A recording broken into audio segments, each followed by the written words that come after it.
Sejam muito bem-vindos a mais um Hermicast. Muito prazer, para quem não me conhece, meu nome é Lucas.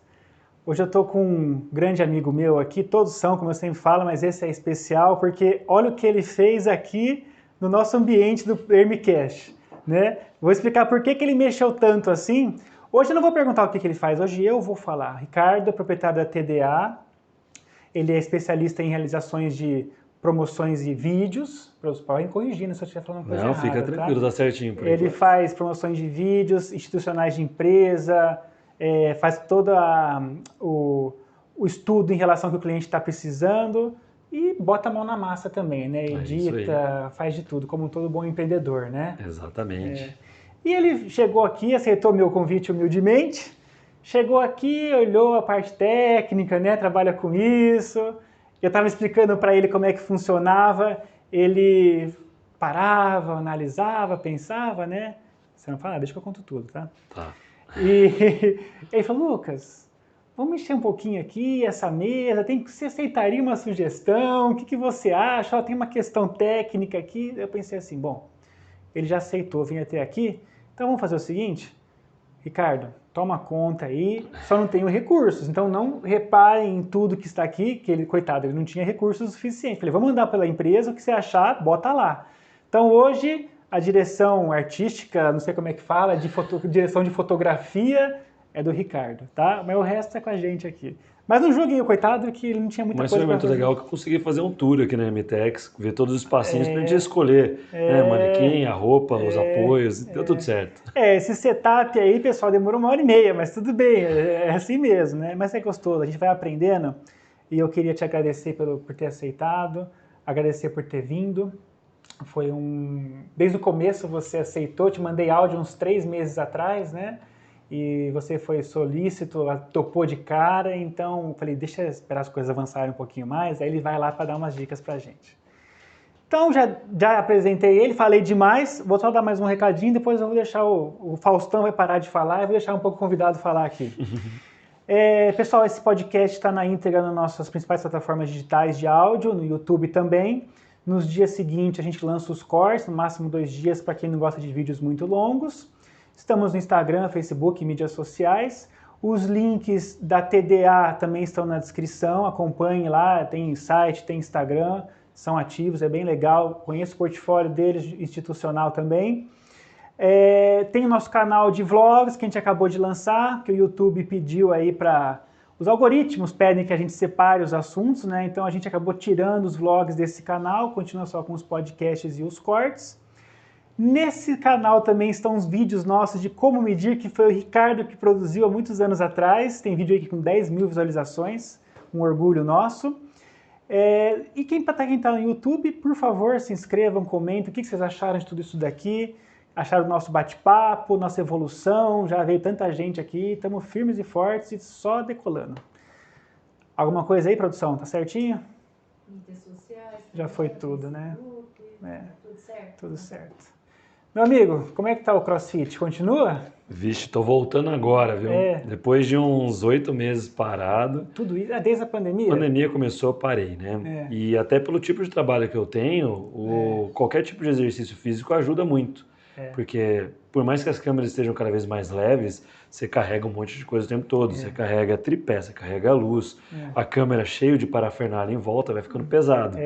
E parece besteira, mas na hora de você gravar, principalmente com a mão, você faz muito exercício de apneia, que é você ficar sem respirar durante um tempo, né? Por causa de movimentação, assim, do aparelho? Para diminuir trepidação na câmera. Então você trava aqui e segura no abdômen. E eu comecei a sentir dificuldade na hora de gravar. A idade vai chegando também e tudo mais, mas aí sem exercício físico isso estava prejudicando. Voltei agora, estou com dor no corpo inteiro, mas está valendo a pena. A gente se conheceu em 2014, né? Foi. Você tinha começado com o CrossFit, né? Eu comecei o CrossFit em 2014, eu tinha acabado de começar. E você faz parte da turma que se machuca muito ou não? Porque tem certo preconceito, né? Algumas pessoas têm um pouco de preconceito com CrossFit por causa de se machucar. Na verdade, assim, tudo que é novo, existe um certo preconceito com medo do que pode acontecer e tudo mais. Mas se você estiver numa academia com uma boa orientação, você não vai ter nenhum tipo de problema, porque você está amparado. Eu fui atleta quando eu era mais novo. Atletismo? Atletismo e fiz vôlei também. Eu sempre digo que você só se machuca se você ultrapassa a sua barreira de limite físico. Isso vale no CrossFit também. Você só vai se machucar se você for fazer algo que você não consegue e você tenta mesmo assim. Será que é o ambiente, cara? O ambiente de você querer acompanhar um colega? Tem os circuitos no CrossFit, né? Sim. Aí todo mundo tá meio que junto, tem aquele apoio. Será que isso também... Você às vezes vê alguma pessoa fazendo alguma coisa e você fala, eu tenho que fazer aquilo. E aí nem sempre você pode fazer aquilo. Então, eu estou vivendo esse momento agora. Depois de 8 meses parado, é como se eu estivesse começando de novo. Então, você vai na academia, aquele peso que você levantava, você não levanta mais. Você tem que ter a humildade de fazer com menos peso e pelo menos fazer. Lembrar, né? Porque a sua cabeça lembra que você faz, mas o seu corpo não está de acordo. Não aguenta. Acho que eu falei em outros podcasts que eu também fiz taekwondo há muitos anos, né? E eu parei justamente numa época que estava mais conturbado os treinos, em que a cabeça lembrava de tudo, sabia de tudo, mas o corpo não ia. Não responde, né? Não responde. Aí você tem que voltar aos poucos e ter paciência. E você volta um dia, né? Mas é o maior risco, o momento de risco de se machucar esse, que você está bem psicologicamente, mas o físico não está acompanhando. Você pode ver que os atletas de final de semana são os que mais se lesionam, justamente porque eles não estão preparados e tentam fazer algo para aquilo que um dia eles estiveram preparados, né? Então... mas é legal você compartilhar, porque você já está 6 anos, né? 5, vamos arredondar para 5. E falou só bem. O exercício físico é maravilhoso. Olha, né? eu tive lesão em 6 anos 2 vezes. As 2 vezes foi porque eu tentei exceder a minha barreira. E aí, poxa, tem alguma coisa errada. Talvez a gente tenha que se superar, mas não de uma forma muito absurda, né? Talvez você tenha que superar um pouquinho a mais, mas nada que atrapalhe a sua barreira. Claro. E tudo vai do que você está como você encara o esporte, né? Eu não vou ser atleta profissional de nenhum esporte mais. Então eu quero fazer aquilo como hobby, como bem-estar, e para isso ele cumpre totalmente o propósito, me faz me sentir bem também. Libera endorfina, né, pra chuchu. Nossa, é muito gostoso, né? Todos os exercícios físicos liberam, e quando a gente faz uma coisa que a gente gosta, então mais legal ainda. Você é formado em? Jornalismo. Sou jornalista.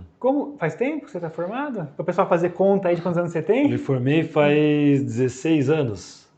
2004? 2004 me formei. Tudo isso já? Tudo isso. Vou fazer 40 no que vem já. Vai entrar na boa idade. Nem parece. Hoje em dia mistura tudo. Eu tenho 32, o pessoal vai falar que eu sou mais velho que você vai ver só. Eu tenho cabelo branco pra caramba. E essa paixão por produção, por vídeos.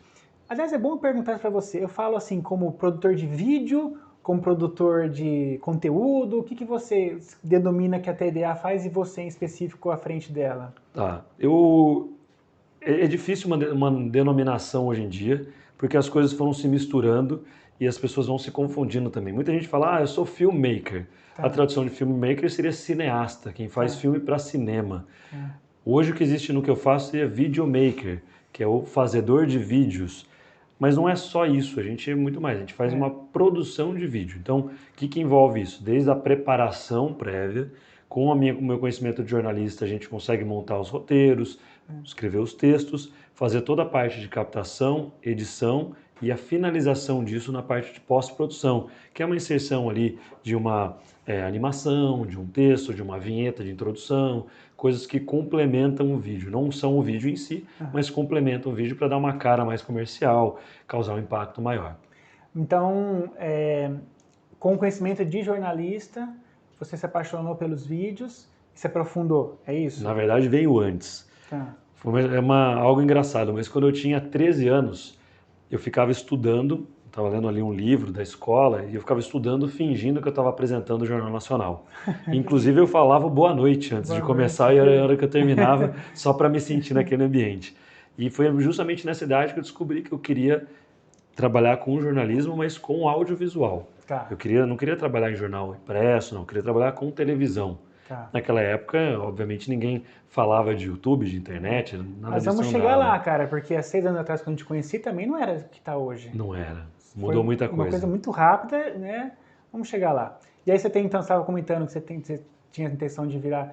audiovisual, jornalista. E aí né? eu entrei na faculdade de jornalismo pensando em ser jornalista de TV. Tá. E logo no segundo ano de faculdade fui trabalhar numa produtora, aqui em Campinas mesmo, onde eu já coloquei minha cara no ar na TVB, que na época era o SBT aqui da nossa região, e num programa da TV ASIC e num programa de carros que tinha nas emissoras aqui. TV ASIC é da ASIC, a Da associação CISC, era a mesmo, Associação aqui de Comercial. Campinas. Era um programa diário, eram pílulas pequenininhas, e eu naquela época ainda como estudante de jornalismo, aparecia ali entrevistando o prefeito, entrevistando diretor de empresa, fazia algumas participações. Você já botou a cara no vídeo? Já, né? várias vezes, várias vezes. Legal.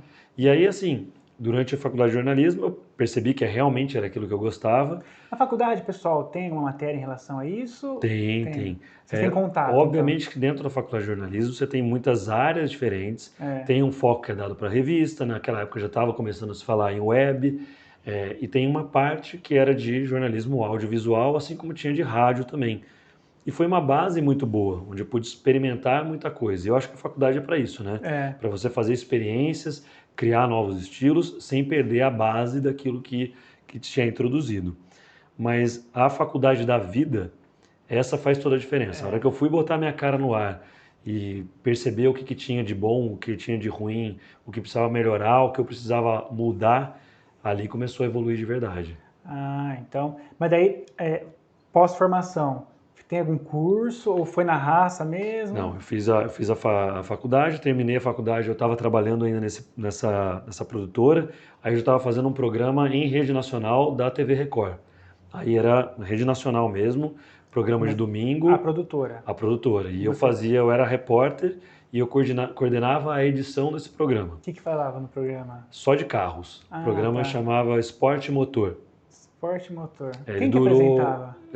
Foram alguns apresentadores, tinha a Regina Sertório, tinha Nivaldo Prieto, foi apresentador do programa, Mariana Ferrão, enfim, Fernando Nardini, todos esses participaram como apresentadores do programa. Isso no começo dos anos 2000, assim, 2003, Isso 2004? foi, eu lembro até hoje que o primeiro programa do Esporte Motor foi ao ar em 2006, 2005. Sim.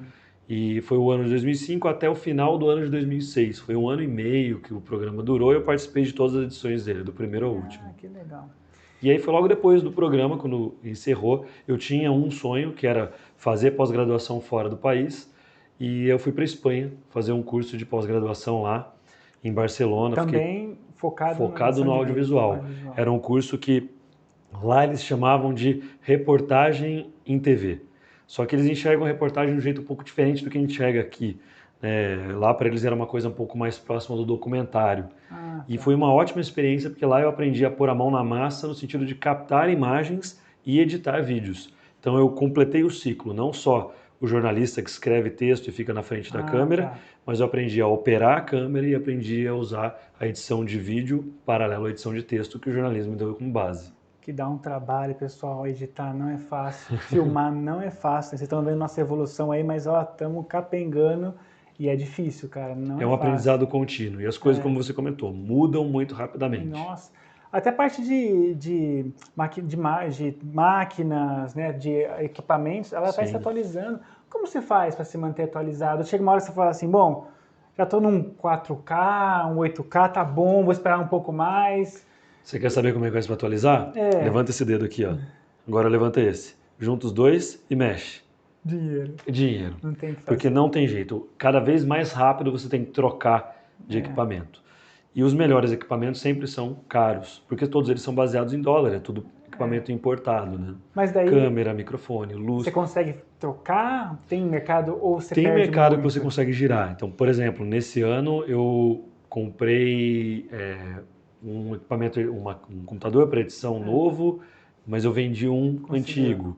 Eu comprei uma câmera nova e vendi uma câmera antiga. Então você vende para poder recuperar um pouco do investimento, mas sempre tem que colocar um bom valor em cima para você se atualizar. Ainda mais por conta do dólar, né? As coisas ficam tudo muito mais caras.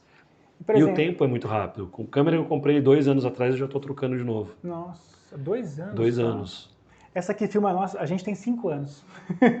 Então, mas ela tá boa. É. Mas com certeza já existem outras melhores. Você sempre quer aquela melhor. Não, muito. Você trabalha com isso ainda.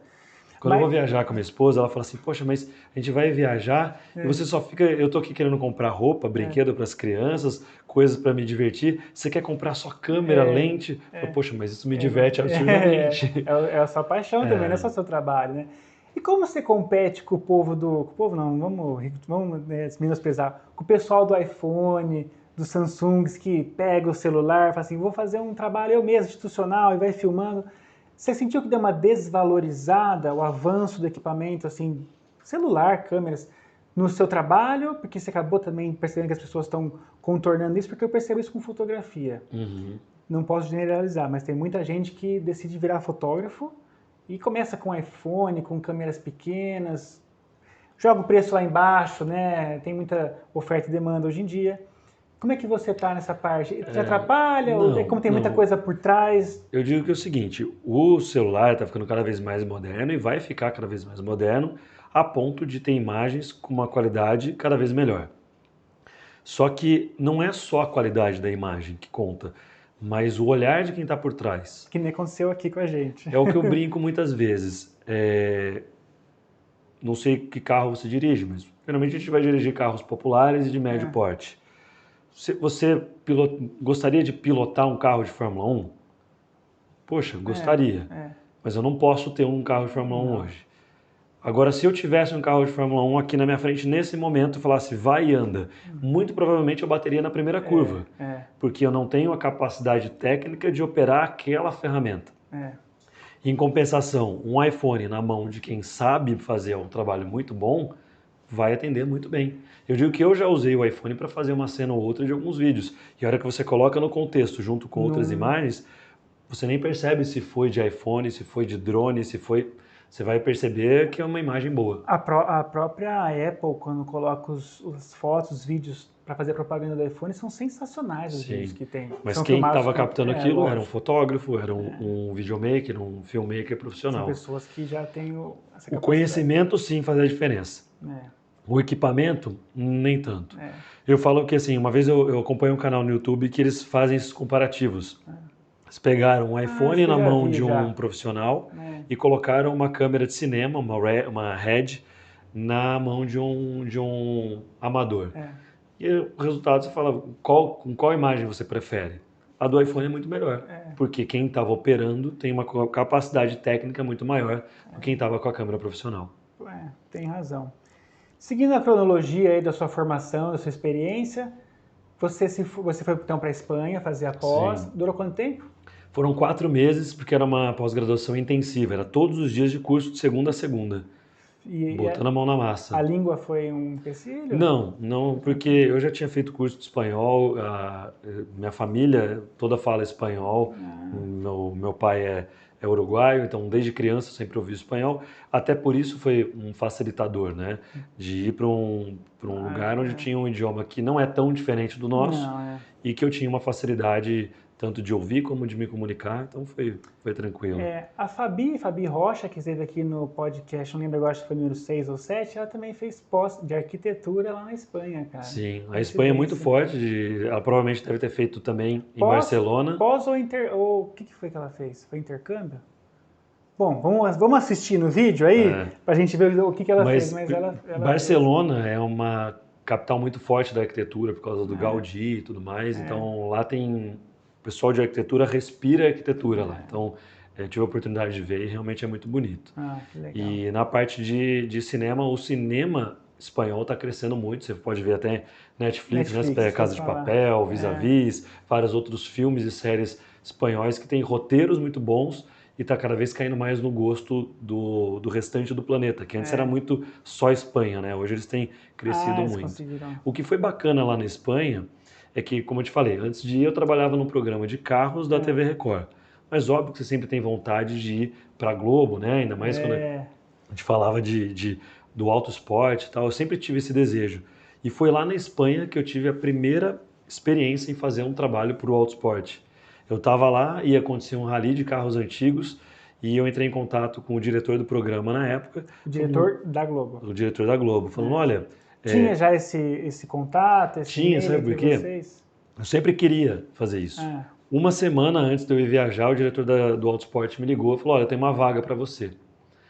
Eu falei, então, mas dessa vez eu não vou poder aceitar. Eu estou com o meu curso pago, com a passagem paga, estou indo para a Espanha daqui uma semana. Na hora que você queria. E ele falou assim, quem sabe não aparece uma oportunidade de lá. Porque ele viu o seu trabalho também aqui na Record, Sim. né? E era do mesmo... E aí ele falou assim, deixou essa... Ele falou, quem sabe não surge uma oportunidade, né, quando eu estiver lá. Já tinha uma coisa engatilhada, então. E aí, na hora que eu cheguei lá, comecei a conhecer um pouco o espaço. Em questão de 20 dias que eu estava lá, eu vi um folderzinho na rua, rally de carros antigos, ia de uma cidade até a outra e tal. Peguei informações e eu vi que o carro mais novo que participaria daquele rally era de 1923, o mais novo. Nossa. Tinha carro de 1890 e pouco. Num rally? Num rally. E o objetivo era um passeio, na verdade, sair de Barcelona e chegar até uma outra cidade que ficava a 30 quilômetros dali, pela costa. E aí eu sugeri a pauta para o diretor. Então ele falou mesmo sem saber, ele não sem tinha saber. ideia. Você que trouxe. Aí eu levei a proposta para eles, eles gostaram. E detalhe, foi a primeira matéria em HD do programa Autosport. Já, que legal. Porque na época estava se migrando do SD para o HD, né? Entendi. E lá quando eu fui pegar a câmera que eu ia utilizar, só tinha uma câmera HD, e vamos fazer em HD. Então, mas como é que foi então esse desafio da produção, da verba, do equipamento? Como é que você se virou lá na hora? Me virei totalmente sozinho. E foi realmente um desafio, porque a hora que eu falei da proposta, estava tendo naquele mesmo dia, eu ia juntar uma equipe para poder fazer isso, né? Eu ia como repórter, ia ter um câmera e a gente ia fazer isso juntos. Com pessoas que você conheceu lá na hora mesmo. Só que naquela semana estava tendo alguns eventos muito grandes lá em Barcelona e eu não conseguia achar ninguém que fizesse. Então eu falei pro diretor, né, do programa, falei, olha, não consegui ninguém, mas eu posso fazer sozinho. E aí eu fui sozinho, com um tripé, uma câmera, um microfone, eu ia segurando aqui, parava, entrevistava aqui, voltava, e deu super certo. Entrou a matéria, ficou muito legal. Aí, esse tipo de trabalho entra como um freela. É um freela porque é um novo trabalho, um começo. Foi um freelance. E aí, depois que eu voltei da Espanha, eu fui direto no Autosport, né? Falei, agora... Não, mas eles já tinham colocado a matéria? Colocaram a matéria no ar. Foi pro ar depois de umas 2 ou 3 semanas que eu gravei. Ah, que legal. E aí, quando eu voltei de viagem, eu falei, agora é o momento de abraçar o Autosport. A vaga não tinha. Perdeu? Já estava ocupado, não tinha vaga para ninguém. E aí eu fui trabalhar como repórter numa afiliada da Globo, lá em Mogi das Cruzes. Repórter de rua mesmo, cobrindo tudo, né? Cobrindo trânsito, política, polícia, esporte, era tudo. Você já se achou no YouTube já? Já. E eu consegui colocar uma matéria no Bom Dia Brasil e uma no Bom Dia São Paulo, por conta de fatos que aconteceram. Eu estava de plantão ali, né? Explosão de um carro de gás, um incêndio na floresta, coisas assim. Mas eu percebi que não era muito a minha praia. Que eu não gostava muito dessa história do factual. Quando eu estava lá e eu fui cobrir Superliga de vôlei, eu adorava. Entendi. Eu ia cobrir Série B do Campeonato Paulista. Se você tem ideia, a Série B tem A, A1, A2, A3, depois a B. Era a quarta ou quinta divisão. Paulista, né? E aí, mas ali eu gostava. Tá no esporte o meu viés aqui. Legal. E aí começou a surgir a oportunidade de fazer alguns freelas para Stock Car. E aí acabou que eu caí no Autosport, fiquei trabalhando lá com eles durante 6 anos na parte de produção e coordenando um pouco na parte de externa também. Eu ia como um assistente de direção, vamos dizer assim. Tinha um diretor de fotografia, eu era o assistente desse diretor e ali eu aprendi muito, porque eu atendi grandes empresas que faziam ações comerciais ali, então Toyota, Ford, General Motors, enfim, um monte de grandes empresas que eu tive a oportunidade de entrevistar os executivos, presidente, entrevistas em tudo quanto é idioma. Que legal. Foi muito bacana mesmo. E ficou algumas histórias aí para você poder contar pra gente dessa época? Olha, tem muita história, viu? Tem muita história. Do Autosport tem várias, mas eu queria antes contar uma, que foi na época do programa da Record, que foi em 2006, foi um pouquinho antes do programa acabar. Eu fui cobrir o Rally dos Sertões, que é o maior rally do Hemisfério Sul, né? Segundo maior do mundo, só perde do Rally Dakar. De Paris-Dakar, né? E foi muito legal porque eu tive uma experiência muito legal. E eu sempre brinco que é uma experiência de vida e profissional. Profissional porque eu estava representando a emissora que era responsável pelo rally, por fazer a transmissão do rally, no meio de um lugar que não tinha recurso nenhum, então tinha uma unidade móvel ali para transmitir uma coisa ou outra, você tentava achar link, a coisa não ia, era uma coisa muito rústica, né? Diferente do que a gente tem hoje, tudo muito fácil com internet e tudo mais. E uma experiência de vida muito grande. Eu passei por vários estados brasileiros, no sertão nordestino, um lugar que eu não iria como turista de maneira alguma, mas fez muita diferença na minha vida. Para ver como a vida das pessoas é sofrida. Né? E passando por todos aqueles lugares, eu tive que dormir em casa de moradores ali, pedindo como favor, e a gente às vezes pagava ali R$10 para poder ajudar alguma coisa. E a gente passava por momentos um pouco constrangedores. E que faz a gente pensar, nossa, como é dura a realidade dessas pessoas, né? Eu estava numa cidade do Piauí, trabalhando ali, um sol muito forte, e tinha uns moradores ali do lado de uma casa de pau a pique, e eu cheguei até eles para conversar, né? Bater um papo e tudo mais. E um dos rapazes que estava ali, devia ter um pouco mais do que a minha idade, chegou e falou assim, olha, essa daqui é minha filha. Prazer em conhecer. Ela tem 13 anos. Legal, eu quero oferecer ela para você. Nossa. A hora que aquilo aconteceu, sabe quando você não entende o que está acontecendo? Foi algo extremamente constrangedor. E aí você fica pensando, será que ele está querendo que eu leve a filha dele embora daquela situação complicada? Será que ele quer que eu tenha um programa com a filha? Sabe? Foi uma situação tão surreal que isso me marcou realmente, sabe? Foi essa, nossa, como é difícil a vida dessas pessoas, né? Mas, enfim, ali eu saí numa boa, falei, olha, ainda não tem jeito, né? Na hora que você fala que não, forma aquela roda de pressão, querendo tirar um sarro, mas eu não me abalei, voltei pro meu trabalho, fiz as minhas coisas, mas foi bem complexo, uma situação difícil. Foi uma passagem muito importante para o seu desenvolvimento também, né? Como adulto, ser humano. Naquela época eu não era pai ainda, né? Hoje, como pai, isso me choca ainda mais e me faz valorizar ainda mais o relacionamento que a gente tem que ter com os nossos filhos, né? Então, acho que isso mas aí depois, assim, tirando essa parte, foi uma história mais difícil, mas foram muitas histórias boas. E eu sempre brinco que toda vez que eu fui desafiado, o resultado sempre foi muito bom. Então, você tinha que cutucar você que você não conseguia, aí que você ia atrás. Eu sempre busquei dar o meu melhor em tudo que eu fazia. Mas eu admiro muito o diretor do programa Autosport na época, que ele sempre tentava tirar mais de mim. Por mais que estivesse bom, ele ia no que estava ruim. Isso me fez crescer demais. Eu acho que também as pessoas têm experiência, elas vão entendendo como cada profissional está trabalhando com ela, né? A gente passa por isso aqui também. Tem aquele profissional que você vai cutucando, e ele vai dando o seu melhor, vai se superando.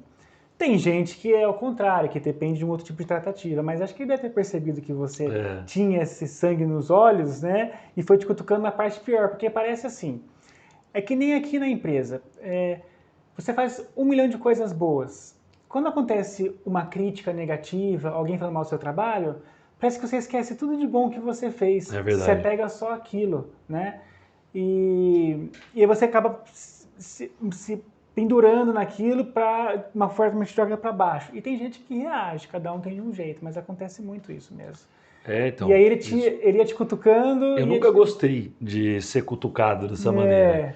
Porque eu sempre estava tentando dar o meu máximo. Mas aí quando ele me cutucava, aquilo falava, não, eu preciso provar que ele não está certo. E eu tenho certeza que ele fazia isso sabendo que eu ia dar essa resposta, né? E foi muito bacana. Teve uma vez que eu tinha montado toda uma estrutura para fazer uma reportagem com o Júnior Cigano, que na época ele era o atual campeão mundial dos pesos pesados do UFC. E a minha ideia era comparar ele com um carro, que era um carro de outro mundo, era uma McLaren super esportiva. E eu estava no dia da gravação, ele me mandou uma mensagem dizendo, olha, você está fazendo uma matéria furada, não vai dar certo. Ele estava acompanhando? Tava, mas ali foi justamente para me provocar. Entendi. Porque por que vocês não fizeram isso no roteiro? Cadê a amarração disso? Cadê aquilo? E aquilo me fez me sentar por meia hora antes da gravação começar e anotar tudo que ele tinha colocado, que poderiam ser buracos, para tampar aqueles buracos. Imagina a sua cabeça, o cara chegando, a produção pronta, e o cara manda uma mensagem dessa, Exato. o diretor manda, é pra ficar nervoso, hein, cara? Então, Mas daí você... você dá uns xingos no quarto sozinho e fala, vamos resolver isso aqui. A orelha do cara ficou bem vermelha, né? Mas não tem Diretor. problema. Fizemos a reportagem, foi muito divertido fazer a reportagem, apesar da responsabilidade, né, pela cobrança também. A matéria foi um sucesso, foi pro ar. E não só foi pro ar, como ela foi reprisada, se eu não me engano, era no programa de comemoração de 10 anos do programa. E o carro dessa matéria foi o carro que ficou no estande do programa durante o Salão do Automóvel, como carro principal, e a matéria passando ali o tempo todo nas telas. E o Júnior Cigano passou por lá para tirar foto junto com o pessoal. Então acabou sendo um sucesso, né? E acabou dando tudo certo, a satisfação foi muito boa também. Apesar das dores de cabeça aí com o diretor um pouco antes, pelo menos surgiu efeito. E aí mais pra frente isso voltou a acontecer, de uma maneira, acho que até mais incisiva. Eu fui convidado pela produção da Disney, e até fazendo um parênteses antes disso, meu sonho sempre foi fazer uma entrevista com um elenco de Hollywood. Independente, assim, de... Independente, assim, isso quando eu estava lá com 13 anos estudando, eu sempre fui muito fã de cinema e eu falei, eu preciso entrevistar um elenco de Hollywood. A hora que eu assistia Fantástico e via lá Renata Ceribelli entrevistando o pessoal, eu falei, eu quero fazer isso. Então era um sonho que eu tinha que realizar. Um dia veio um convite para mim da Disney para eu fazer o acompanhamento do lançamento de um filme lá em Hollywood. Tá. Eu falei, e era um filme de carro, né? E eu fui babando pro diretor do programa, falando, olha, fui convidado, assim, dá para fazer uma matéria dessa maneira. O filme era o Need for Speed. Ah, legal. Que naquela ocasião ele estava sendo era um lançamento, o filme, mas que tinha a ver com o jogo que 20 anos antes tinha sido feito para o videogame 3DO, tinha sido o primeiro simulador 3D de carro. Então ele tinha uma história muito legal por trás. A hora que eu ofereci a matéria pro diretor, ele falou assim, não acho uma boa.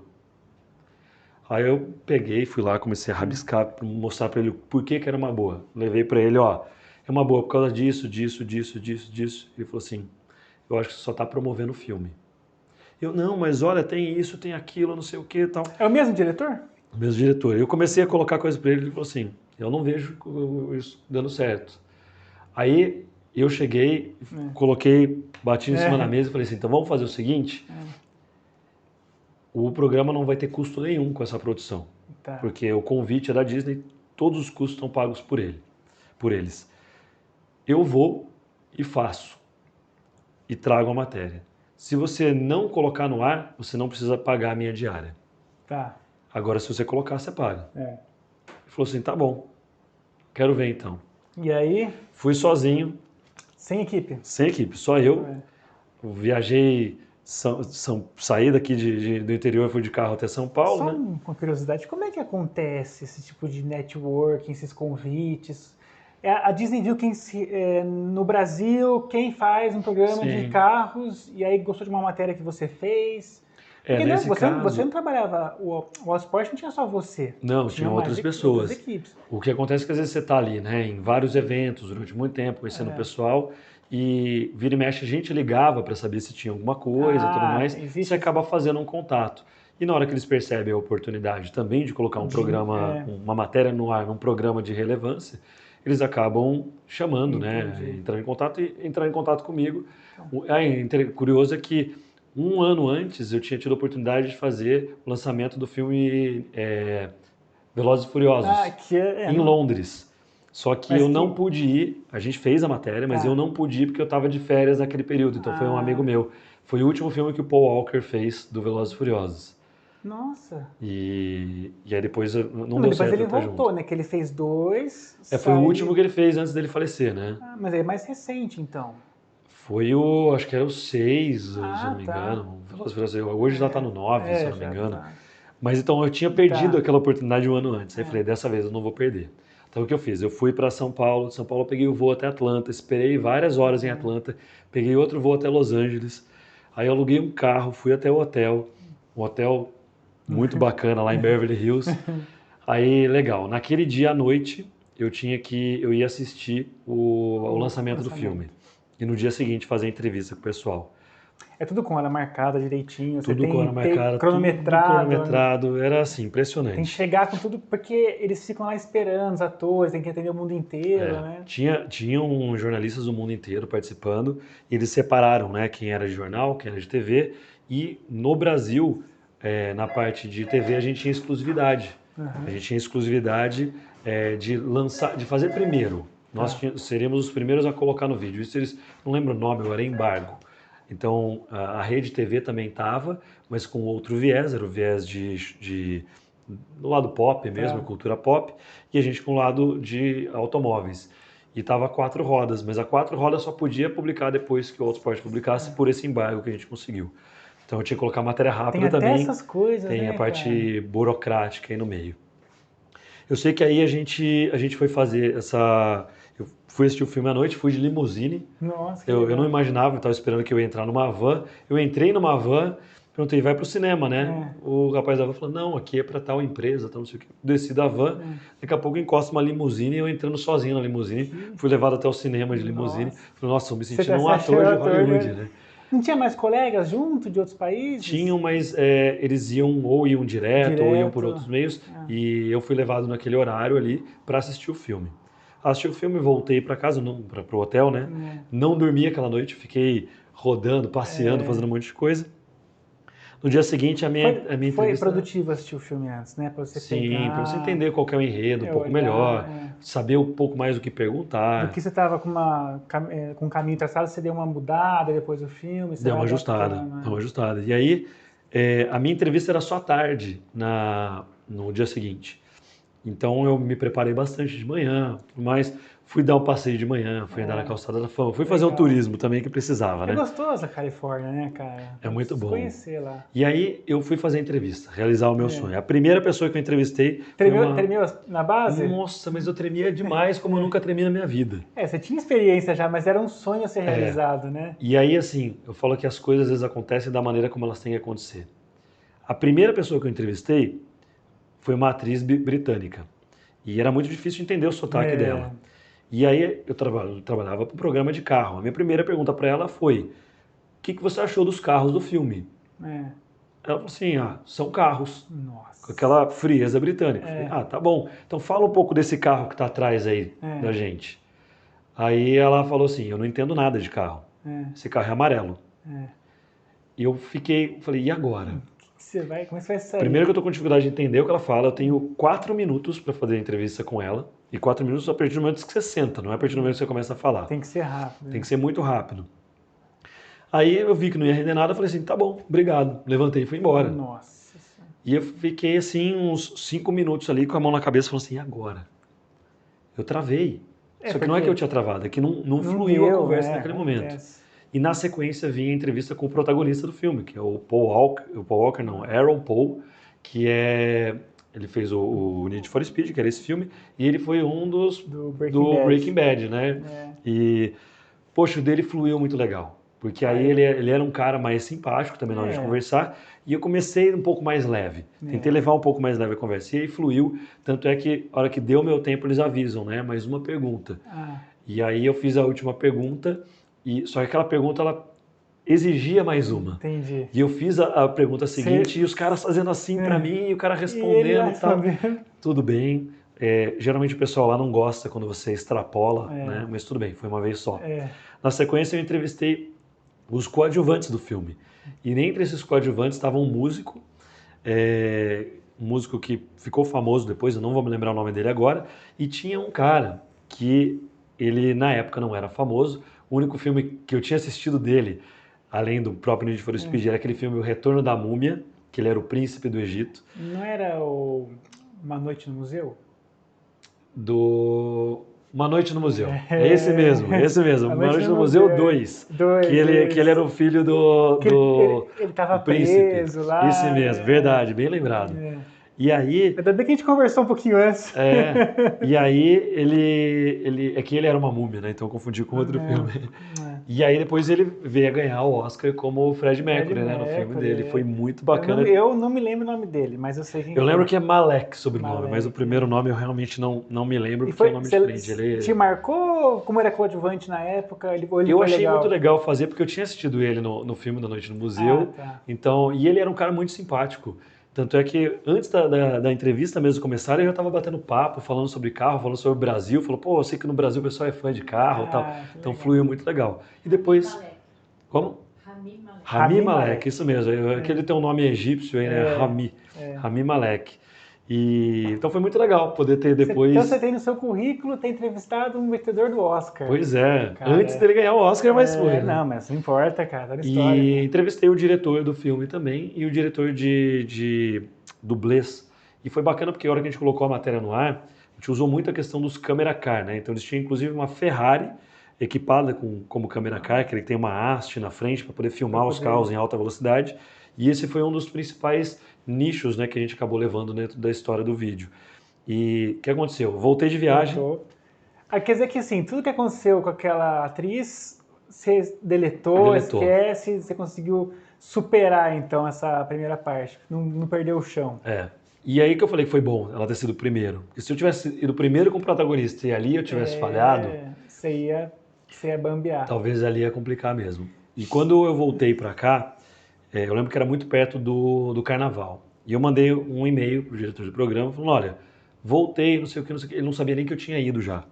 Ele ficou muito bravo também, um baita no expor, porque... Por quê? Você não falou que você ia? Eu falei, mas ele não sabia quando. Tá. E eu simplesmente fui. Falei, não vou entrar no mérito de não te explicar quando que vai ser. Fui. Falou, pô, você tinha que ter avisado que tinha alguém representando se acontece alguma coisa e tal. Beleza, escreve o texto e traz aqui para editar pra gente ver como é que fica. Geralmente você leva o material bruto e a equipe que faz a edição, vocês têm todo um cronograma, né? Tem todo um estudo por trás, mas geralmente é assim que funciona a parte técnica por trás das câmeras? Pega o bruto, leva para a equipe, todo mundo faz meio que junto? Geralmente você já vai com um pré-roteiro, né? Então você já tem um guia por onde você vai. E junto do pré-roteiro, com aquilo que foi gravado de fato, você pega o material que foi filmado, bruto, e fala, estou pensando em editar de tal forma... Porque as coisas mudam, né? Às vezes você planeja que vai ser de uma maneira e acontece de outra e faz com que o seu roteiro todo tenha que mudar. E aí eu fui, nesse caso eu escrevi um roteiro, levei junto com uma outra editora e nós montamos toda a matéria, botamos no ar. Ela foi para o ar e ela foi a matéria principal daquele dia. Teve chamada durante todo o dia. Mas durante a edição você não foi falando assim, tá vendo? Aí, tá gostando, né? Só que acontece, em toda a minha história no programa, ele nunca tinha chegado e mandado uma mensagem dizendo assim que tinha sido bom. Quando era bom, ele não falava nada. Era uma característica dele. Então, eu não esperava nada. Só que assim, eu assisti o programa ao vivo, na hora ali, vendo acontecendo. Acabou o programa, deu 2 minutos, meu celular toque e era o diretor do programa. Ele me ligou e falou assim, parabéns, ficou sensacional. Nossa. E assim, aquilo me marcou demais, porque eu realizei um sonho pessoal, eu realizei um sonho profissional e aquilo teve um resultado extremamente positivo. E teve o feedback positivo dele, né? E é lógico que a gente sabe que ele não falou isso à toa, ele deve ter acompanhado a audiência, ele deve ter visto tudo que eu vinha falando como argumento de por que seria boa aquela matéria. E ele estava dizendo que não. E eu fui lá, briguei, fiz acontecer e deu certo. Cara, a gente já tem uma certa, não vou dizer intimidade, que a gente está um tempo sem se ver, né? Aliás, você é um exemplo de pessoa que... Eu passo muito por isso, eu faço um pouco de amizade com meus fornecedores, que não pode pisar na bola comigo, mas tudo bem, você não pisou. Então, eu vou fazer uma pergunta de advogado do diabo. Nós estamos chegando naquela transição, então, que eu te conheci, que você tinha saído de lá, então, e tinha começado a TDA. Sim. Você comentou tudo isso comigo com os olhos brilhando, sabe? Eu percebi que você ficou muito feliz de ter compartilhado com a gente. Por que você fez a transição do Auto Esporte, então, para TDA? Foi pelo seguinte, o programa Auto Esporte, pode perguntar. Foi um processo lento ou você deu... Não, foi um processo lento. E você aconteceu foi o seguinte, anos no eu fiquei 6 anos oficialmente, teve mais um outro ano que foi freelancer esporádico. Quando eu te conheci, você estava meio com o pezinho lá ainda, 2014. Sim, foi. Eu fiquei em 2014, em 2015 eu cheguei a fazer um trabalho ainda. Tá. Mas o que aconteceu? Ele estava lá, ele saiu? Não, ele continua lá até hoje. Até hoje? E é um ótimo diretor, ele é um cara sensacional. O que acontece é o seguinte, todo o programa Autosport ele é feito em São Paulo, a parte onde as coisas acontecem. E eu, pessoalmente, eu nunca gostei de morar em São Paulo, então eu ia e voltava todos os dias. O trabalho era diário, né? Eu comecei de 2012 até 2014, na verdade 2012 e 2013, eu comecei a trabalhar mais daqui e só ia para as gravações, então isso ajudou muito. Mas a sede do Autosport ficava lá no Jardim de São Paulo, então eu demorava muito para ir. Demorava dentro da emissora, né? Não, era uma produtora independente que fazia o programa para a Globo, então a Globo terceirizava a produção. E aí o que acontece? Eu tinha muito deslocamento para fazer e eu fiz uma conta muito simples que eu estava tendo que ir todo dia de novo. Eu gastava, em média, 4 a 5 horas do meu dia para ir e voltar de São Paulo, o que fazia com que em uma semana eu perdesse um dia de vida dentro de um carro ou dentro de um ônibus. E com filhos pequenos... você estava com os dois já, né? Eu falei, tá na hora de eu cuidar um pouquinho mais, da minha família, de eu ficar um pouco mais próximo deles. E aí acabou sendo uma decisão de eu ir saindo aos pouquinhos. E eu já tinha a TDA, pra você ter ideia, a TDA eu abri ela em 2004.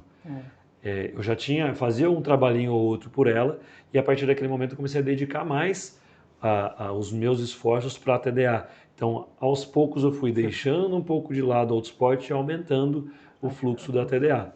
Bom, e foi justamente em 2014 quando a gente fez aquele primeiro trabalho para a Hermitex. Então, naquela época a gente estava com uma estrutura muito menor da empresa, né? Foi bem uma época de transição, como você mesmo lembrou. Então, eu fiz uma parceria com um amigo meu de faculdade, que foi meu padrinho de casamento. Então, ele tinha parte dos equipamentos, eu tinha outra parte dos equipamentos. E nós começamos a fazer alguns trabalhos para empresas aqui em Campinas e região. Eu recebi uma indicação. De uma amiga em comum da também. Andréia Da Andréia. Foi amiga nossa da faculdade, né? Minha e do Rodrigo, que na época era meu sócio. Mais uma vez, ela também está confirmada que vai participar. É uma pessoa fantástica. Vai ter muita história boa para te contar também. E aí foi justamente nessa época que a gente começou a falar, não, precisamos crescer e eu preciso me dedicar mais à TDA, aquilo que eu quero fazer. A TDA, desculpa a curiosidade, era só sua. Ele foi um parceiro momentâneo. Ele foi um parceiro, eu brinco que ele foi eu chamava ele de sócio, apesar de no papel não ser, era o sócio no fio do bigode, porque eu tenho um carinho muito grande por ele, ele é um amigo meu padrinho, e por uma necessidade dele, acabou tendo que seguir por um outro caminho ou com outros negócios, e foi bom para ele, foi bom para mim também, a gente acabou cada um seguindo pelo seu caminho e indo bem, crescendo bastante, né? Mas vocês estavam juntos naquela época, a gente se conheceu? A gente fez vários trabalhos naquela época ali, final de 2013, 2014 e 2015. Depois do meio de 2015 em diante, aí eu comecei a trabalhar sozinho e eu montar uma equipe minha. E aí, assim, eu comecei a investir muito mais em equipamento, investir muito mais em estrutura, em sede própria, em fazer as coisas acontecerem de um jeito diferente. E aí que veio aquela história que a gente conversou lá atrás, investimento. E analisando que nessa época de pandemia, foi a época onde eu mais investi em equipamentos para minha empresa. Não, por causa do distanciamento, você teve que investir mais na parte técnica, fazer live? Coisas novas, você começa a ver algumas necessidades também, você aproveita o momento, de repente, um pouquinho mais calmo para estudar mais, você percebe que tem coisas faltando, então você começa a dar aquela parada no dia a dia, naquela correria, né? E aí eu criei um método que para mim funcionou, que de tudo que eu fazia de negócios, 10% eu destinava para um caixa de investimento em equipamento. Você tinha já essa separação de investimento. E aí esses 10% serviam para isso. E aí foi bom porque tudo que eu precisei comprar que era mais caro, e foram por oportunidades, porque às vezes você vai comprar um equipamento que é caro, mas que naquela oportunidade, se você pagar à vista, você paga um preço bom. Entendi. Se não, seria comprar parcelado, só que você pagaria muito mais caro. Eu consegui pagar à vista e consegui colocar bons equipamentos por um preço de oportunidade. Então, digamos assim, que o seu estoque, o seu capital de giro já tá lá já, que são os seus equipamentos, você já superou essa dificuldade que acho que tem que estar iniciando, né? Vai passar por isso, essa dificuldade de adquirir os equipamentos, de começar, né? Ter um fluxo que te permita fazer isso, Você né? viu, você deve ter gasto um bom dinheiro para poder montar essa estrutura que tem aqui e é uma estrutura simples. Mesmo sem querer gastar, a gente gastou. Mesmo sem querer gastar, a gente economizando se gasta. Muito. O duro no audiovisual, como eu estava te dizendo, tudo é no dólar. Então tudo tem um custo muito alto. Um negocinho desse tamanho de luz, que nos Estados Unidos você compraria por $50. Esquece a moeda. Se fosse 50 dinheiros, seria super barato. Mas pra gente, esse negocinho de $50, com o imposto, chega aqui a 800, 900, R$1.000. Você fala, poxa, eu vou comprar, vou gastar R$1.000 um negocinho de luz desse tamanho? Pois é. É uma dificuldade do nosso mercado, né? Mas isso tende a melhorar quando você começa a entender também um pouco melhor e encontrar alternativas. É óbvio que se você pega as grandes marcas, você sempre vai ter uma ótima qualidade. Mas existem marcas alternativas com preços acessíveis e que te atendem também. Então, é questão de você saber, algumas coisas tem que testar e pagar para ver. Então, você já passou por algumas decepções? Às vezes você compra um negócio e fala assim, poxa, olha, é a mesma coisa do que um Sony. Aí você vai ver, se fosse a mesma coisa, seria o mesmo preço, né? Mas não é. Aí a hora que você vai ver, ele te atende, mas em vez de ele te durar 3 anos, ele te dura 1 ano. Mas tudo bem, atendeu, conseguiu fazer. Eu sempre falo o seguinte, se pelo menos o investimento foi pago, você conseguiu recuperar esse capital investido, então tá valendo, valeu a pena ter feito esse esforço, né? Essa mudança, então, de Globo para empresa própria, correr atrás de clientes, digamos assim, de mercado comum, né, institucionais, digamos assim, empresas ou acho que arquitetos, né, que fazem institucional, né, te colocou num mercado com uma demanda diferente que você estava acostumado, provavelmente, né, deve ter te trazido outros desafios, mas colocou a TDA também em um rumo de atender mais empresas do que atender a Globo, por exemplo, com o Autosport. Como é que ficou esse novo caminho da TDA de 2014 até agora? A gente acabou focando totalmente no corporativo.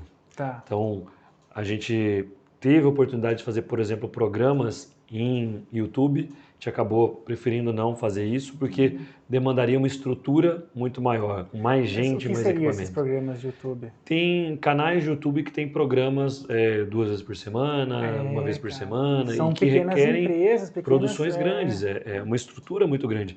A TDA surgiu para um programa de televisão, que acabou não dando certo por conta do custo. E na época não existia, ou melhor, tinha acabado de nascer o YouTube e não existia como fazer no YouTube um programa daquele ainda. Tanto é que TDA, quando me perguntam, significa Tempo de Aventura, que era o nome do programa, era um programa de esportes de aventura com a parte científica junto. É verdade, eu tô lembrando alguma coisa sobre isso mesmo, você conversou comigo. Meu ex-sócio, né, quando a gente abriu a empresa, um amigo meu de infância, ele é geólogo, e então a gente ia juntar as duas coisas, a minha experiência como jornalista, dele como geólogo, para fazer um programa de esportes de aventura, mas que explicasse por que é possível fazer um rapel naquela montanha, cientificamente falando, como que aquela montanha surgiu ali, né? Que legal, Só que aí o custo disso era muito alto na época, né? Então a gente acabou não caminhando com isso e eu mantive a empresa sempre com foco em atender B2B. No caso do B2C nunca foi o nosso foco. Então eu cheguei a fazer 1 ou 2 casamentos como experiência, mas falei, não é para mim. Meu foco é totalmente empresa. E de 2014 em diante a gente falou, foco empresarial. Pode ser vídeo institucional, pode ser vídeo comercial, né? Publicidade em cinema, internet, TV. O importante é ser para a empresa. Óbvio, existem coisas que são para redes sociais, muitas. Hoje, a produção de um vídeo para rede social, muitas vezes ele é mais rebuscado do que a produção de um vídeo para TV, porque a exigência do público também é maior. Qual que é a sua percepção em relação à televisão? Agora com a explosão do YouTube, tem agora um que chama Twitch também, que tem live de games, também tem outras coisas. E eu percebo já o pessoal cancelando TV a cabo, tem gente que esquece de colocar antena na casa para ver os canais abertos, não vive sem numa boa. A gente que é da época que a Globo dominava, SBT, acho que a SBT sempre foi o segundo, né? Sim. Record, Band, aquela coisa toda. A gente vê que agora eles estão mudando até assim, não tem mais os atrizes contratados, né? Eles estão mandando o pessoal embora. Qual a sua percepção em relação a isso? Porque É você uma teve no mudança. meio, né? É uma mudança muito grande de paradigma, né? Onde tava. Eu sempre digo assim, não é que vai deixar de existir. Sim. Se a gente for pensar na história, né? Quando veio o rádio, diziam que ia morrer o jornal impresso. Quando veio a TV, diziam que ia morrer o rádio. Quando veio a internet, disseram que ia morrer a TV. E nada disso acontece. Vai ter que compartilhar. Mas precisa compartilhar e precisa se adaptar. Se a gente for observar hoje, a rádio está na internet. As revistas estão na internet. Tudo vai para a internet. Então a internet virou algo que ele é fundamental, ele é vital. Não tem como você ter uma emissora de TV, não tem como você ter uma empresa que não esteja na internet. Então, quando a gente vai analisar público, com certeza diminuiu o público. Mas a gente ainda está vivendo uma geração que se acostumou a ver televisão. Talvez os meus filhos, os seus filhos, já não vão ver dessa maneira. Meu filho mais velho, que tem 10 anos, ele chegou a assistir um pouco de TV a cabo. Meu filho mais novo, ele praticamente não vê TV a cabo. É só Netflix, YouTube, porque sob você demanda. Vê sob demanda, a hora que você quer, quando você quer. Eu lembro disso, eu queria assistir um desenho quando era criança, eu tinha que esperar o horário que vai passar o Chaves para poder assistir o Chaves e torcer para não ser um episódio repetido. Você sabe hoje que não, hoje você assiste a hora que você quiser, o jeito que você quiser. Eu tenho um problema não, né? Eu tenho uma coisa de pai é tudo meio maluco, né? Mas o meu filho, ele tem 3 anos, a gente tenta o máximo possível deixar ele longe das telas, mas deixa ele participar das telas porque faz parte da vida. Você também não pode falar assim, nossa, meu filho não vai ficar na televisão nunca. No nosso caso, cada pai tem uma percepção diferente. Tem que aprender a compartilhar, né? Estamos na internet, tem que aprender a respeitar as pessoas da forma de colocar. Mas a gente tem, então, com o nosso filho, essa questão do, sei lá, 40 minutos no máximo, 1 hora, tudo bem. E o que me incomoda, mas a gente, como eu falei, é coisa de pai, ele sabe pular as propagandas. E eu não quero que ele pule, eu quero que ele aprenda a esperar. Porque eu tinha que esperar na televisão as propagandas, cara. Eu era viciado em Dragon Ball. Sim. Dragon Ball era um desenho que tinha muita enrolação, muita propaganda. Era na Band que passava. Acho que você não pegou essa época, Dragon Ball. Não, né? Eu já era um pouquinho mais velho. E me irrita, porque as crianças não querem ver propaganda, quer pular, cara. E aí faz parte da nova geração. A gente tem que entender como é que funcionam as coisas, né? Mas é isso. Hoje a TV está passando por uma revolução. Que se ela não se adaptar, não vai sobreviver. Mas é fato que a audiência vai diminuir. E isso não sou eu falando. Existem estudos mostrando que a TV paga, por exemplo, está diminuindo mês a mês o número de assinantes. Porque o serviço de streaming está ganhando muito mercado. Se você for analisar, se você paga Netflix, Amazon Prime, você pega Disney Plus, a hora que você começa a somar tudo isso, você vai ver que você vai pagar a mesma coisa que você pagava na TV a cabo. Tem Globo, tem um monte de coisa, mas realmente você vai gastar próximo do que você gastava antes. Óbvio que o que te dá a opção de escolha, né? Você pode falar, não, eu quero só a Netflix. Pronto. Eu quero só Disney Plus. Eu quero só os canais Globosat. Então eu acho que ficou mais democrático. E isso vai ser bom. Bom pelo fato de você ter mais oportunidades de negócio também, mais oportunidades de produções diferentes. Né? Hoje tem a questão de conteúdos nacionais que essas grandes empresas vão tendo que se adequar. Então surgem mais necessidades para empresas que estão aqui. E naquela época que a gente se conheceu, cara, o YouTube era uma terra de ninguém. Você lembra? Sim. E não tinha essa coisa que tem hoje, né? E eu lembro que alguém comentou comigo assim, a profissão, alguém quer ser, não sei, um parente, amigo, não sei, ele quer ser youtuber. Eu dei risada, cara. Dei risada, você acredita? E assim como uma vez me falaram de influencer nas mídias sociais, eu também dei risada. Hoje eu estou engolindo tudo, estou participando do YouTube nas mídias sociais. Vai virar influencer daqui a pouco. Cara, eu não sei. Não. Eu digo que influencer é todo mundo que influencia alguém positivamente. Então, eu acho que de alguma maneira a nossa história, aqui que a gente está contando, a nossa conversa, está influenciando uma pessoa ou outra ali a pensar alguma coisa, a fazer algo diferente. Não, e as pessoas gostam de contar a história, é legal. Sim. Nenhum amigo meu se negou a ver aqui até agora, cara. Nenhum, conhecido, né? Ninguém vai negar. é divertido. É gostoso. E fala de uma coisa que você domina. Não é uma coisa assim, vou ter que apresentar um programa. Você vem bater um papo comigo, é super gostoso. Esse formato podcast é muito interessante. E o que é legal, você pode reparar o seguinte, que até pouco tempo atrás, o brasileiro, no geral, tinha uma aversão absurda da câmera. De olhar para ela. Você aparecia com uma câmera e as pessoas fugiam. Saíam de perto. Tirando criança, que gostava de ficar pulando na frente e tal. Hoje em dia, as pessoas querem aparecer de qualquer jeito e elas estão ficando mais familiarizadas em falar para a câmera. Isso é culpa do Instagram, é culpa do Facebook, é culpa do YouTube. Que conseguem colocar as pessoas em evidência e fazem com que elas percam um pouco desse medo, né? Você sabia que tinha um estudo que fizeram uma vez que dizia quais eram os maiores medos do homem. E em segundo lugar era falar em público. Nossa. Só perdia para a morte. Nossa. Que coisa, então, não sabia. Assim, hoje em dia as pessoas estão vencendo muito mais esse medo de falar em público. Acho que você pode ser um exemplo disso. Quando você começou aqui, você estava comentando que você estava treinando várias vezes sozinho. Fiz piloto, cara, com meu cunhado. Bruno, um abraço. O cunhado faz essas coisas. Então, você vê que hoje você vai super bem. Você já está acostumado com isso. E se você olhar daqui a 6 meses, você vai achar essa de hoje que você estava mal. E é normal. E assim, eu percebi também que o YouTube tem mais regras, não está tão terra de ninguém. A gente sabe que tem muito investimento de empresas para propaganda lá fora, muito mais que aqui. Né? Até por causa da língua, eu acho, um pouco. Tem algumas coisas que o pessoal da internet sabe melhor. Mas eu percebo duas coisas. Não é terra de ninguém mais. E percebo um destaque muito na parte técnica. Você acha que o conteúdo fica equalizado com a parte técnica? Porque eu percebo que quem tem um certo olhar em relação a essa parte técnica dá uma deslanchada. Sim. Eu percebo que aqueles vídeos, por exemplo, os meus primeiros vídeos, eu caprichei muito no conteúdo e a parte técnica, vamos melhorar, mas dá para ver e tal.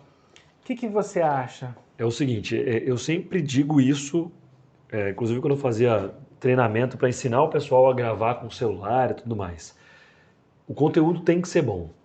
Só que se mas ele pode ser bom para uma pessoa e não para outra. Sim, não. Tem que ser adequado ao público. Eu vejo vídeos na internet que são super bem feitos, com conteúdo que para mim, então, mas tem o pessoal que... Então aí tem a questão do nicho. Você tem que ter um nicho, você tem que falar para aquele público. Então, você não vai falar de Dragon Ball para quem não gosta de Dragon Ball. Aqui eu não vou falar sobre isso, eu só pincelo, né? Mas... Eu usei o exemplo do que você comentou, mas assim, você pensa que você tem o seu público. Só que o seu público também é seletivo. Então, ele vai analisar o seu conteúdo. Se o seu conteúdo é bom, ok. Mas até o momento que aparece um outro que faz um conteúdo parecido, às vezes nem tão bom, mas com uma qualidade de imagem e de conhecimento técnico que faz a diferença. Aquele passa a fazer mais sucesso do que você. Ou seja, a técnica, a estética passa a fazer mais sucesso do que o conteúdo. E por uma simples razão. Porque é mais agradável aos olhos. Quando você vê um cenário bonito, com uma luz muito boa, com uma textura de imagem muito boa, com um áudio muito bom, não é uma coisa que as pessoas pensam, não, eu estou gostando mais desse porque ele está mais bonito. É uma coisa que acontece no subconsciente.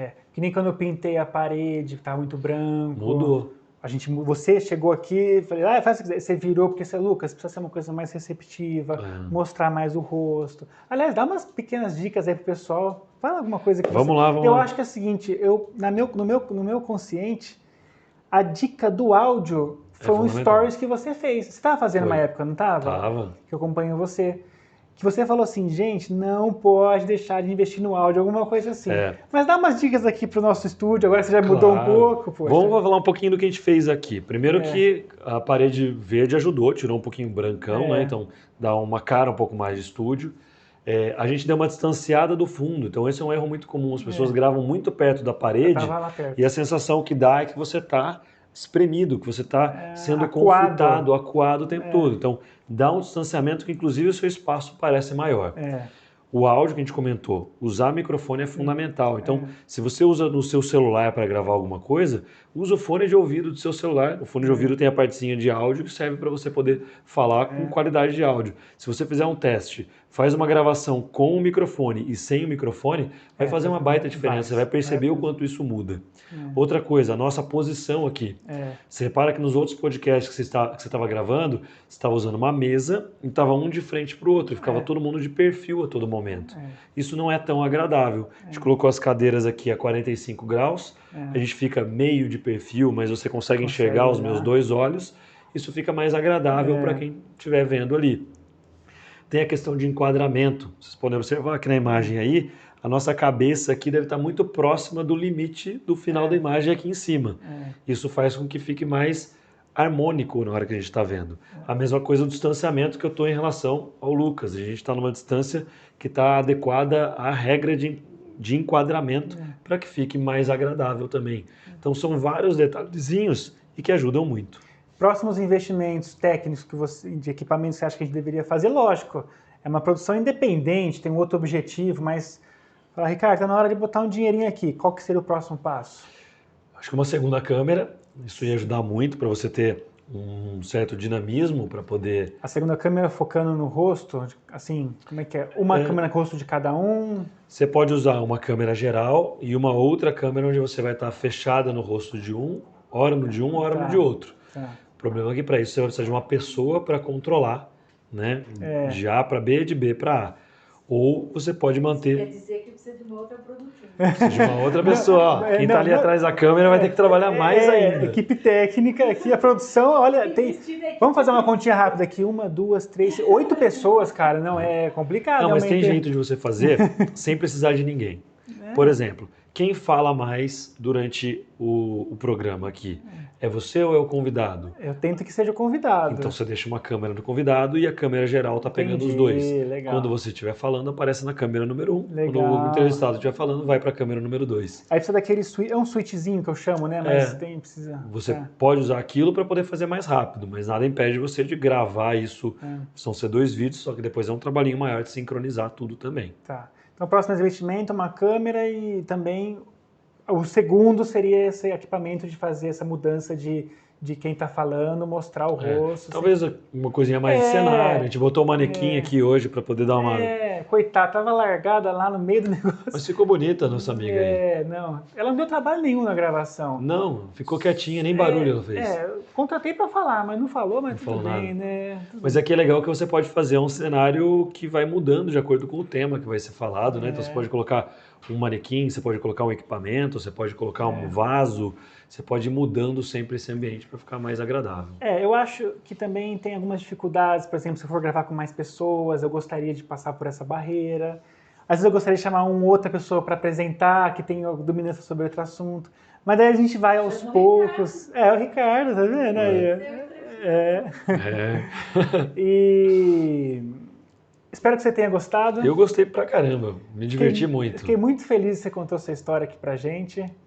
Estamos aqui, acho que o seu já vai ser o 8º, 7º, estamos aqui indo, estou feliz demais pela evolução. Quero agradecer pela sua ajuda técnica aqui, vamos ver como é que a gente vai melhorar isso tudo aqui também ao longo dos próximos podcasts. E como eu falo para todos eles, espero que você volte também, uma outra oportunidade para contar outras histórias, contar o que está passando também na TDA lá. E espero que a gente faça mais trabalho juntos, né? Que já faz alguns anos que a gente não faz nada, né? Então espero que a gente passe por isso aí também. Vai dar tudo certo, a gente vai conseguir fazer. Foi muito bom estar aqui com você, te agradeço mais uma vez pelo convite. Fiquei muito feliz da primeira vez já que você me chamou. E a sua voz tá ótima. Vamos contar o que aconteceu aí, pessoal. É bom deixar para quem... Você teve um calo? Eu tive um cisto na corda vocal, né? E ainda tô com ele não tá 100% ainda. Dizem os médicos que vai ficar assim agora para sempre, mas eu vou ter que me adaptar com isso, com fono e tudo mais. Isso? Muita água. Não, mas psicologicamente, porque a sua voz tá boa. Não, agora ela tá boa. Eu passei durante uns 3 meses que ela tava bem rouca e agora ela tá muito melhor. Lógico que agora hoje, como eu falei bastante, ela já tá um pouquinho mais cansada, mas eu uso muito a minha voz. Eu faço locução em várias gravações nossas, tudo, então deu um pouco de uma apreensão, de perder uma parte do meu trabalho, né? Mas não, a gente vai se adequando, agora é questão de reaprender a usar a voz e conseguir fazer com que ela, da maneira que ela esteja melhor, eu tire o melhor dela. Isso vai dar tudo certo. Mas assim, quero voltar sim, contar outras histórias de outros projetos. Quero voltar a trabalhar junto com a Remitex, fazer muitas coisas boas aí. Legal. E mais uma vez te agradeço pela oportunidade aqui, foi muito bom. Imagina. Pessoal, quem gostou, por favor, comenta, curte, compartilha, dá o like, deixa o feedback, é muito importante, que acho que se não tem feedback a gente não consegue entender como é que está na nossa evolução, que a gente pode melhorar. Às vezes nas perguntas aí sai um tema para o próximo podcast nosso aqui, exatamente. Vai que... Pô, volta o Ricardo lá de novo, quero saber mais coisas sobre... Então vamos chamar de novo. Quem sabe o próximo convidado também é o Malek, né? Vamos chamar ele para vir aqui, Por que né? não? Por que não? Quem sabe, já é seu amigo já, né? Pô? Pois é. E é isso aí, pessoal. Muito obrigado e até a próxima. Valeu, tchau, tchau.